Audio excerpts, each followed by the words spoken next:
మూడేళ్ల క్రితం అల్లు అర్జున్, సుకుమార్ కాంబినేషన్లో వచ్చిన 'పుష్ప 1'కి సీక్వెల్గా వచ్చిన 'పుష్ప 2' ది రూల్ కలెక్షన్ల వర్షంను కురిపిస్తుంది. కేవలం 4 రోజుల్లోనే 600 కోట్లకు పైగా వసూళ్లను సాధించింది. మరి ఈ సినిమా 4 రోజుల్లో ఎన్ని కోట్ల కలెక్షన్లు సాధించిందో వివరాల్లోకెళ్లబోయే ముందు ఒక చిన్న రిక్వెస్ట్. మన ఛానల్లోని వీడియోస్ చూసి నచ్చితే సబ్స్క్రైబ్ చేసి, లైక్ చేసి, షేర్ చేయండి. టీజర్, ట్రైలర్, పోస్టర్తోనే భారీ హైప్ రావడంతో తగ్గినట్లుగానే 'పుష్ప 2'కి థియేట్రికల్, నాన్ థియేట్రికల్ బిజినెస్ కలిపి 1000 కోట్లకు పైగా జరిగింది. 620 కోట్ల షేర్, 1000 కోట్ల గ్రాస్ కలెక్షన్స్ టార్గెట్గా ప్రపంచవ్యాప్తంగా 12,000 స్క్రీన్స్లో రిలీజ్ అయింది 'పుష్ప 2'. అందుకు తగ్గట్టుగానే 4 రోజుల్లో 600 కోట్లకు పైగా వసూళ్లను సాధించి ఫాస్టెస్ట్ 600 కోట్ల గ్రాస్ మార్కుని అందుకున్న మూవీగా 'పుష్ప 2' రికార్డుల్లో నిలిచింది. ఆదివారం వీకెండ్ కావడంతో ఉదయం నుంచి అన్ని చోట్ల సాలిడ్ బుకింగ్స్ జరిగాయి.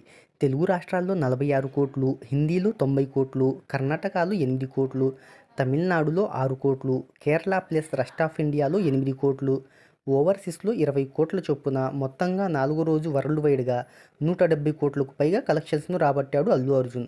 దీంతో ఇండియన్ బాక్సాఫీస్ హిస్టరీలోనే ఎన్నడూ లేని విధంగా 4 రోజుల్లోనే 700 కోట్ల పైగా మార్క్ని అందుకున్న మూవీగా 'పుష్ప 2' నిలిచింది. సోమవారం నుంచి వర్కింగ్ డే మొదలవడంతో కలెక్షన్స్ తగ్గే అవకాశాలు కనిపిస్తున్నాయి. మరి పుష్పరాజ్ ఎలాంటి మ్యాజిక్ చూస్తాడో చూడాలి.